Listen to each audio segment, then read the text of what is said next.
So the last time I saw you was at the Cannes Film Festival in May. We were talking about Take Shelter. What was your state of mind then? You know, I think I was living on green tea and adrenaline, and yeah, I don't remember a lot from Cannes Film Festival, and my best friend was there with me, and she was actually videotaping a lot with her flip cam. And now when I watch the video, I think, oh, okay, oh, I did that. Oh, yes, I did that. But it was like an out-of-body experience, that festival. So which was the first red carpet? Was it the Tree of Life? Yeah. What was that like? Tree of Life at Cannes, holding hands with Brad Pitt and Sean Penn is... Does it get bigger than that? I mean, it really was a really big moment for me, and thank goodness that Brad and Sean were there to hold my hand, because I'm actually, you know, a bit shy. Like, I still have, get nervous doing red carpets, and Well, you haven't had that much experience. Now you have. As of today, you have. But as a Cannes, that was really your big first introduction to that world. Yeah. You know, where you don't, I mean, you're not an old hand at having designers throw gowns at you and you know, all that kind of thing, are you? Oh, no, not at all. I mean, the wonderful thing about Cannes, though, too, is that Zach Posen made that dress for me, because I think he knew of the film, and of course I worked with Elizabeth Stewart, and I said I wanted to wear a dress that felt like sunshine, so he designed that beautiful dress for me, and that also kind of made me more confident, I guess, walking down the carpet. Now, it was Malik who really discovered you and put you in your first movie, is that correct? Well, Which is the first film you did? The first film I did was with Al Pacino. It was Wild Salome. The one that's coming up at Venice? Yeah, it's coming up in Venice. I know everything's this year. It's coming up in Venice. We'll be there the 4th. It's an early screen of September.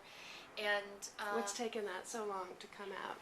Well, I think it's because Al, as a filmmaker, he's an artist that was taking his time, he was discovering it. It's in the same vein as Looking for Richard, but it has more, I think, of the play of Salome in it. So it wasn't like there was a studio who greenlit the film. It was very, very independent. So, you know, as an artist, he could take his time and present it when he felt like it was ready.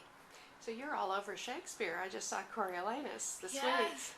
Yeah. And you are terrific in that as well. You're you. good in all of these movies. But it must have been fun for you to do Shakespeare again. Yeah, because I went to Juilliard and I spent 4 years studying Shakespeare, and I mean, greatest writer of all time is William Shakespeare. So that it was a great experience, and also I've always been such a fan of Ralph Fiennes and Vanessa Redgrave.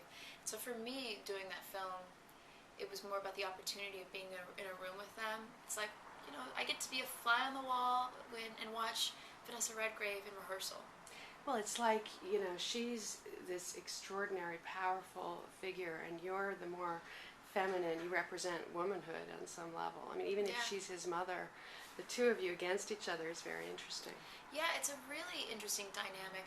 And Virgilia is the stereotype, I think, of kind of like the demure Shakespeare woman. You know, she's not as confident or outgoing as Rosalind and As You Like It. She's very much an ingenue. In fact, Coriolanus, one of the first things he says to Virgilia is, "Oh, my gracious silence." You know, she's full of grace and full of silence. And she's this woman who is the representation of femininity in this world of male dominance and aggression. And I loved being able to work with Vanessa, because even though she's also, you know, she's Coriolanus' mother, but she has this kind of like masculine dominance in her.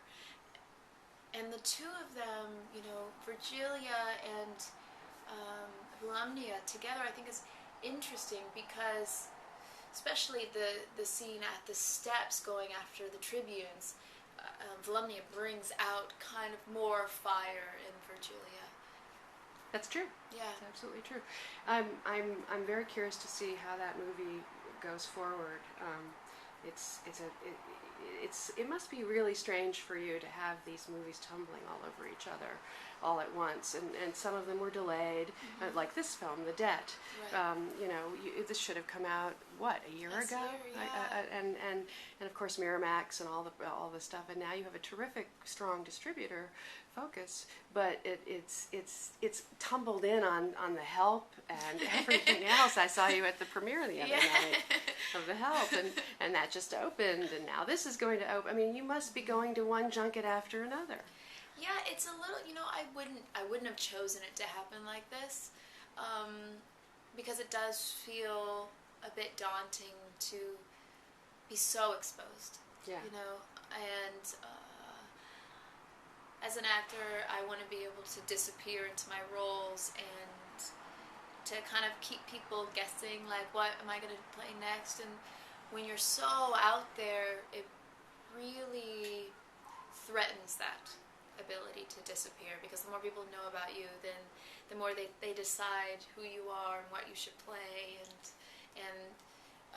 perhaps don't have an imagination to see you as anything else. So that's a little daunting. But the great thing about all the movies taking so long to come out is that because of that, I haven't walked into an audition room with the baggage of a performance. So I get to meet a director fresh. He hasn't seen me in anything. I can walk in, and then I'm a blank slate, and he can go, oh, okay, I can see her as Rachel, in The Dead, or Taylor, with his very good imagination, could see me as Celia in The Help.